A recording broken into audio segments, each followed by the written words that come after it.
संभल की शाही जामा मस्जिद के बगल में बने कब्रिस्तान की आज पैमाइश होनी है, जिसको लेकर संभल में फिलहाल अलर्ट है। पुलिस के कड़े सुरक्षा इंतजाम है इस पूरे इलाके में। और इस वक्त मैं संभल के उसी कब्रिस्तान पर मौजूद हूँ। देखिए मेरे बगल में वो सामने ठीक शाही जामा मस्जिद है, जिसको लेकर लगातार पिछले कुछ ये कहीं कई वर्षों से विवाद चल रहा है। जिसको लेकर पिछले साल हमने देखा 24 नवंबर को जब मस्जिद में सर्वे हो रहा था, तो उसके बाद हिंसा भी हुई थी और उसके बाद कई दिनों तक यहाँ पर पूरे इलाके में पुलिस तैनात रही थी। और अब इस मामले में एक नया विवाद सामने आया। ये कब्रिस्तान है जिसमें हम इस वक्त मौजूद हैं, और इस कब्रिस्तान के जो जानकारी आ रही है, इसको लेकर एक वकील हैं जिन्होंने डीएम जो है राजेंद्र पेंसिया यहाँ के संभल के, उनको शिकायत की थी कि इस कब्रिस्तान की ज़मीन पर कब्जा किया गया। दरअसल ये जो कब्रिस्तान है, इसकी ज़मीन बताई जा रही है कि 4780 वर्ग मीटर में ये फैला हुआ था कब्रिस्तान। लेकिन इसको लेकर इसके काफ़ी बड़े हिस्से पर दुकानें और मकान बना लिए गए, जिसके बाद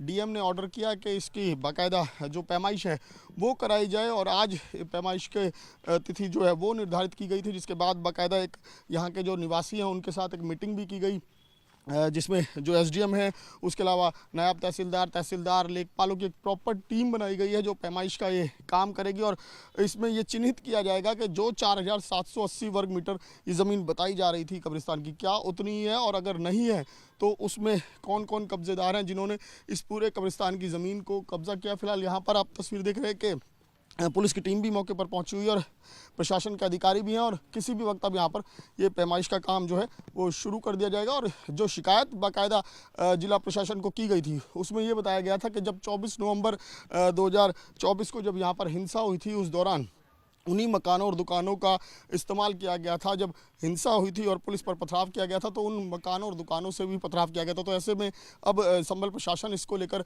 अलर्ट पर है, और फिलहाल यहाँ पर कुछ ही देर में पैमाइश का काम भी शुरू किया जाएगा। संभल की शाही जामा मस्जिद के बगल में स्थित कब्रिस्तान की आज पैमाइश होनी है, लिहाजा पूरे संभल में इस वक्त अलर्ट है और सुरक्षा के बेहद कड़े इंतजाम हैं। इस वक्त मैं आपको तस्वीर दिखाऊँ, शाही जामा मस्जिद के बगल में मैं मौजूद हूँ, और मेरे ठीक पीछे वही कब्रिस्तान है जहाँ की पैमाइश होनी है। देखिए यहाँ पर सुरक्षा के बेहद कड़े इंतजाम इस पूरे इलाके में किए गए हैं। इस मस्जिद की तरफ जो रास्ते आते हैं उनको बाकायदा बैरिकेड लगाकर बंद किया गया है, और कई थानों की पुलिस यहाँ पर तैनात है। हालांकि पहले से ही प्रशासन इसको लेकर अलर्ट पर है। प्रशासन की तरफ से मीटिंग भी की गई, जो स्थानीय दुकानदार हैं, जो निवासी हैं, उनसे मीटिंग की गई। और मीटिंग में बाकायदा ये बताया गया कि जो कब्रिस्तान है इसको लेकर एक शिकायत मिली है, और जिसके बाद इसकी पैमाइश कराई जानी है। क्योंकि शिकायतकर्ता का कहना है कि एक जो कब्रिस्तान है इसकी ज़मीन 4780 वर्ग मीटर है, लेकिन उसमें बहुत बड़े हिस्से पर कब्जा करके दुकानें और मकान बना लिए गए हैं। और इसको खासकर 24 नवंबर 2024 को जो हिंसा हुई थी, उसके इस शिकायत पत्र में उसका भी जिक्र किया गया है कि जब वो हिंसा हुई थी तो उस हिंसा में जो ये कहें कि उपद्रवी आए थे, उन्होंने उन्हीं मकानों की छतों पर चढ़कर पुलिस टीम पर, प्रशासन पर जो है वो पथराव किया था। इसको लेकर अब प्रशासन ने बाकायदा पहले निवासियों के साथ बैठक की, और अब आज जो है ये पैमाइश का काम किया जाना है, जिसके बाद चिन्हित किया जाएगा कि आखिर कब्रिस्तान की कितनी ज़मीन पर कब्जा किया हुआ है, कितनी जगह पर अवैध निर्माण किए हैं। उसके बाद उस पर बाकायदा नोटिस देकर कार्रवाई की जाएगी।